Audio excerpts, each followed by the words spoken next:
for example, if the United States used its leverage today, or didn't even use its leverage today, just simply said, we're out. We're not supporting the Israelis. We're not attacking the Israelis. We're not going to veto any resolutions at the UN. We're not going to support any resolutions against it. We're just going to stay out of it. Okay, I think that that would completely change the field, and I think that it would force the Israelis to recognize that they are in a region that is not the United States or Europe, that they're in the wider Arab world, and if they want to see prosperity for themselves for the future, then they have to commit to regional integration. And regional integration is impossible without engaging constructively on the issue of Palestine and Palestinians. Until now, they don't believe that. Until now, they don't believe in regional integration. They believe in constructing a regional setup where they write the rules and everybody else has to follow. So a type of hegemony, but it's a type. It's not the classical type because they're not trying to actually conquer the entirety of the region. They simply want to make sure that they write the rules. And this, of course, is not something that the region would accept, except at the down the barrel of a gun, like to be by force. And that's not regional integration. It also means that if at any point the power dynamics change, Israel finds itself in a very, very bad position indeed. But that's if it happened today. If it happens 20 years from now, or 15 years from now, or for 30 years from now, when it comes to what's going on today in Gaza, well, Gaza, everything in Gaza would have been settled by then, right? When it comes to the West Bank, everything would have been settled. The question is when this happens, and then what happens thereafter. And of course, history has seen other periods where you had different powers try to take control within the Holy Land, and things did change, even though it took a while. But if we're talking about in the immediate sense, I don't think that there'll be any changes from the U.S. Certainly not in time to really impact what's happening on the ground right now. Yeah, and to your point too, it seems that the way they're behaving, the Israelis, they feel that they have a blank check right now, and they're trying to cash as much as they can of this check immediately. So Iran, other countries in the region that they've been attacking in the last year or so, Gaza, obviously, and also potentially the West Bank, because obviously there's a very, very clear attempt to liquidate the population of Gaza, whether by killing them or disease or by expelling them to Egypt or other countries and so forth. But also with this annexation looming of the West Bank, there could very well be an effort to get the population out of there or destroy the population in various ways as well. In that sense, and to your point, it seems that Israel has now embraced a genocidal attitude towards the Palestinians, which they're instantiating now in these policies, but also the broader region potentially as well too. If you get in our way, your sovereignty doesn't matter. We'll attack you. We'll kill your leadership. We'll do whatever we need to do, justified in our own internal justifications, and with diplomacy and any sort of like niceties like that, completely irrelevant. To your point, it's very much underwritten by U.S. support, without U.S. political cover, but also funding, resupply, intelligence support. None of this would be possible. It would all have to end essentially tomorrow. Which brings me to the next question I want to ask you. Obviously, a few weeks ago, there was a very, very eye-opening event in Qatar when the Israeli Air Force carried out an airstrike against the Qatari capital of Doha, and they targeted the Hamas leadership gathering, which is gathered to discuss a ceasefire proposal, and killed several officials of Hamas, not the ones that they targeted, but also a Qatari police officer was killed, and undisclosed number of people were wounded. This was a very shocking event for people in the Gulf. The Gulf obviously considered itself to be sort of an oasis from the problems of the Middle East, like the Switzerland of the Middle East, you could say. During the 20th century, a safe place you can do business. People who are rivals can even come and meet there, including Israelis, who are frequent diplomatic guests in Doha as well too. And this sort of shattered the illusion of that Gulf sort of bubble. And in the aftermath, we saw delegations of Emiratis and Saudis, countries which did not have great relations with Qatar in some past years, but also other countries like Turkey, Egypt, and so forth. They convened for the summit in Doha to discuss this. And I was kind of curious how the rest of the region, and using this Doha question and this incident as a jumping off point, how are they interpreting Israel now? Because I will say that for a long time, the rest of the Arab world and even the broader Muslim world, they had a very pragmatic take towards Israel. They said that they're here, they came, whatever. Let's make a deal where you give Palestinian statehood, which they're entitled to by international law, and then we can reintegrate and have ties and so forth. It seems the Israelis are not interested in that anymore. And this attack in Doha showed that they're willing to shatter the sovereignty of any country, even countries that are at war with them and by distance and so forth, if they think that there is in their interest to do so, or if they're even just frustrated and want to lash out a little bit. What do you think the meaning and significance of that attack was for the rest of the region? And how may they respond, in the medium to long term, given the fact that it kind of showed that the U.S. also is not there as a protector? Yeah, so I'll answer your question, but just what I think is a clarification on the West Bank. I don't think that the Israelis are trying to expel everybody from the West Bank. I think that what they are aiming to do is to ensure that there are population centers in the West Bank, big ones, and that anything that exists outside of those population centers, those will be removed. And the residents will be forced to go to the population centers, so villages and farms and things like this. And that the remaining population centers are going to be similar to what in the United States we have as reservations in South Africa under apartheid, Bantustans. Of course, not a state, but that there would be these quote unquote entities where Palestinians would continue to live in for quite some time. I haven't actually seen.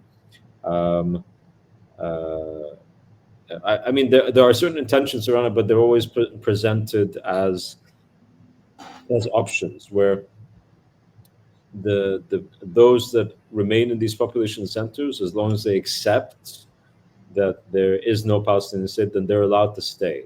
So it's a very different narrative than what you see vis-a-vis Gaza. Okay. Now, of course, that could change, but I'm just saying that the Bantustan's idea actually for me is not as pertinent as the Native American / Indian reservations idea in the United States. Actually, I think the latter fits more appropriately in terms of trying to understand what's going on.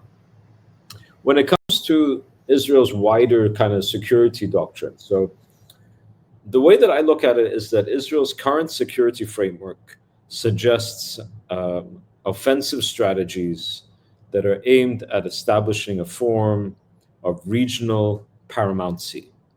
Okay, and what I mean by that is the ability to ensure that they write the rules and everybody has to accept their decision making, and that amounts to localized hegemonic dominance that, very importantly for them, preserves unilateral rights of intervention. And this isn't new. It's a continuation, I think, of Israeli security doctrines that emphasize military predominance and preponderance and preemptive freedom of action. Now, of course, this isn't what the region is particularly interested in, but the Israelis are not embracing regional integration. They are prioritizing qualitative military superiority and what they consider to be strategic autonomy, because they see this as essential to their survival given the threats that they identify. It's really hard to envisage how there can be a sustainable regional integration while this remains to be the driving force in Israeli security doctrines regionally, and it is okay. I mean, you didn't see, for example, a huge amount of opposition. On the contrary, I think you saw a lot of support for a lot of these, kind of adventurous things that the Israelis were doing, even beyond Gaza. whether it be about Lebanon, Syria, Yemen, Iran. There was, some opposition to Qatar, but well, only because they thought that this would be bad for Israeli interests in the short term. But the idea that everybody should play by the same rules is completely anathema. If you can imagine, the Israelis have just established the precedent, which is, we're engaged in a negotiation. We don't like the way the negotiation is going, so we're going to actually assassinate those that we're negotiating with in on the territory of our mediating partner. I mean, that would kill mediation worldwide. If everybody lived up to that, it would kill mediation worldwide. So I'm not sure how we can expect any type of wider integration to take place while that is still the case. You would have seen that over the last couple of days, Syrian President Ahmed Shara, he was in New York. I think he's still in New York at the time of recording, and he's asked about normalization with the state of Israel, and he makes it very clear: Israel occupies Syrian territory, and Israel is still attacking not just Syria but other countries in the region. So, like, he didn't say this. I'm paraphrasing. So what are you talking about? And I think that characterizes the sentiment across the region, including in countries that did normalize with the state of Israel, whether the older ones, Egypt and Jordan, or the new ones, such as Bahrain and the UAE. I think nobody's particularly comfortable about this, to say the least. Yeah, it's a very interesting point because I agree with you. This whole concept of integration and so forth, it seems so fantastical and remote, and no one wants it. The Israelis themselves don't want it. So, what's the alternative? It seems to me the alternative is obviously going to be more conflict. It's an indigestible situation. It's a conflict that can go on for generations. It could escalate to a nuclear level at some point. That's the trajectory that we're very much on. I don't want to interrupt you, Mas. Please forgive me. But when you said nobody wants it, actually, the entirety of the Arab League offered regional integration to the Israelis, and they did so repeatedly over more than 20 years.